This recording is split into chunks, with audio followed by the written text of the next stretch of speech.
Hi hello అండి, welcome back to our channel. నేను మీ మాధవి మల్లేష్. ఈరోజు రెసిపీ నేతి కచోరీ.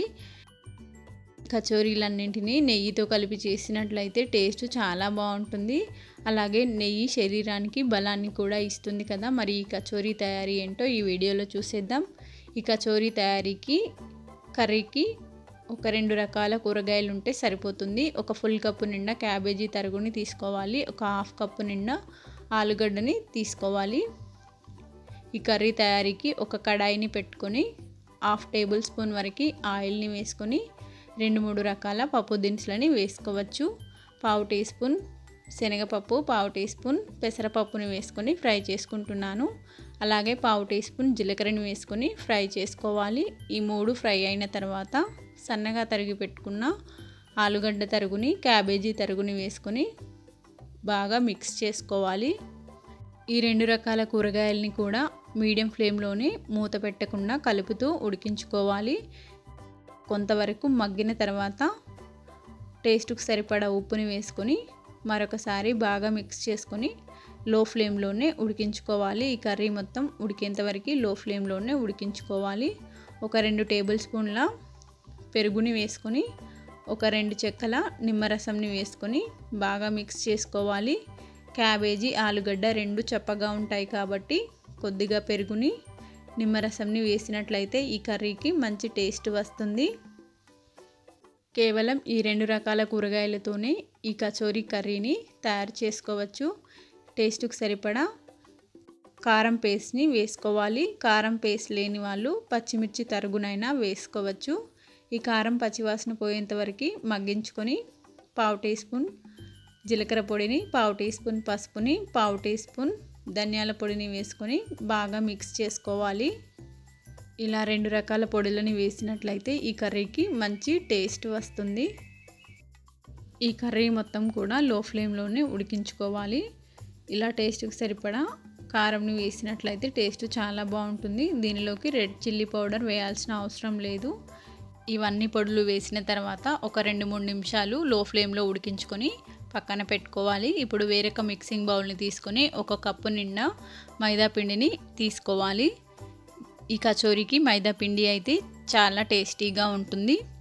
ఒక 10 మునగాకులని తీసుకొని ఇలా చేత్తో తుంపి వేసుకోవాలి. ఇలా లేతగా ఉన్న మునగాకులు అయితే ఈ కచోరీకి చాలా మంచి టేస్ట్ని ఇస్తాయి. ఇలా వేసుకొని ఒకసారి బాగా మిక్స్ చేసుకోవాలి. దీనిలోకి 1/2 టీ స్పూన్ ఓమని ఇలా చేత్తో నలుపుకొని వేసుకోవాలి. ఇలా చేత్తో నలిపి వేయడం వల్ల ఓమ ఫ్లేవర్ తెలుస్తుంది. ఇలా వీటన్నింటినీ వేసుకొని ఒకసారి బాగా మిక్స్ చేసుకోవాలి. దీనిలోకి కలర్ కోసం 1/2 టీ స్పూన్ పసుపుని, టేస్ట్ కోసం కొద్దిగా ఉప్పుని వేసుకొని బాగా మిక్స్ చేసుకోవాలి. ఇవన్నీ వేసుకొని మరొక 1/2 టీ స్పూన్ నూనెని వేసుకొని బాగా మిక్స్ చేసుకోవాలి. ఇలా నూనె వేయడం వల్ల ఈ పిండి చేతికి ఎక్కువగా అంటకుండా ఉంటుంది.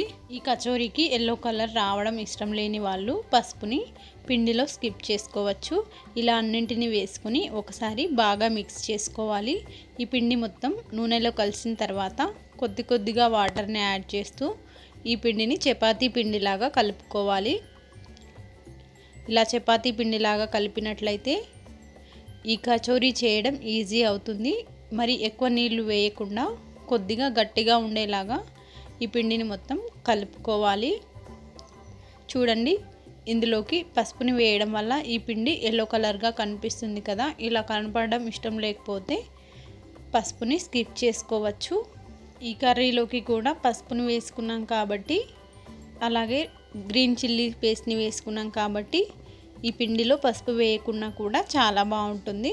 ఇప్పుడు ఒక పాలిథిన్ కవర్ని తీసుకొని కొద్దిగా నూనెని రాసి కలిపి పెట్టుకున్న పిండిలోంచి కొద్దిగా పిండి ముద్దని తీసుకొని ఇలా కొద్దిగా స్ప్రెడ్ చేసుకోవాలి.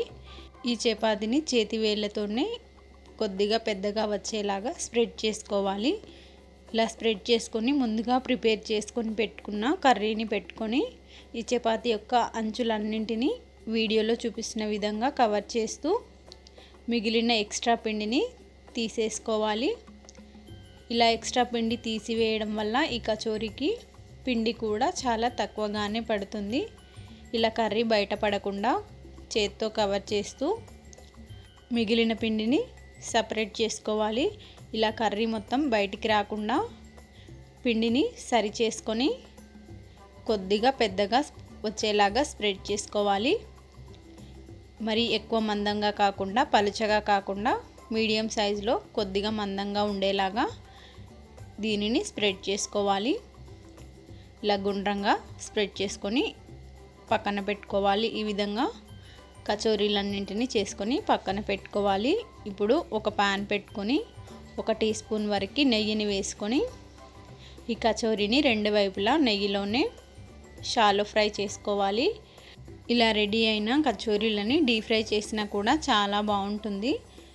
ఇలా ఎక్కువ నూనె తీసుకోవడం ఇష్టం లేని వాళ్ళు కొద్దిగా నెయ్యిని వేసుకొని రెండు వైపులా మంచి రంగులోకి వచ్చేంత వరకు కాల్చుకున్నట్లయితే టేస్ట్ చాలా బాగుంటుంది. అలాగే నూనె కూడా చాలా తక్కువగానే తీసుకున్నట్లుగా ఉంటుంది.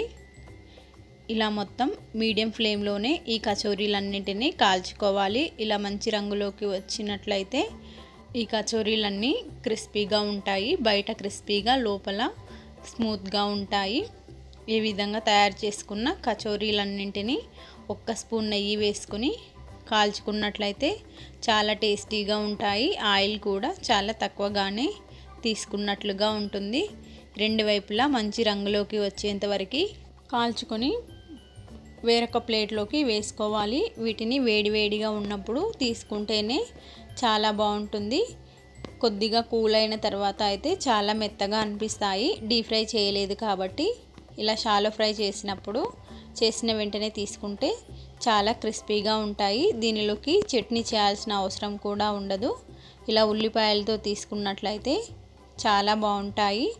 ఒకసారి తప్పకుండా ట్రై చేయండి. నచ్చితే లైక్ చేసి నా ఛానల్ని సబ్స్క్రైబ్ చేసుకోండి. Thank you for watching.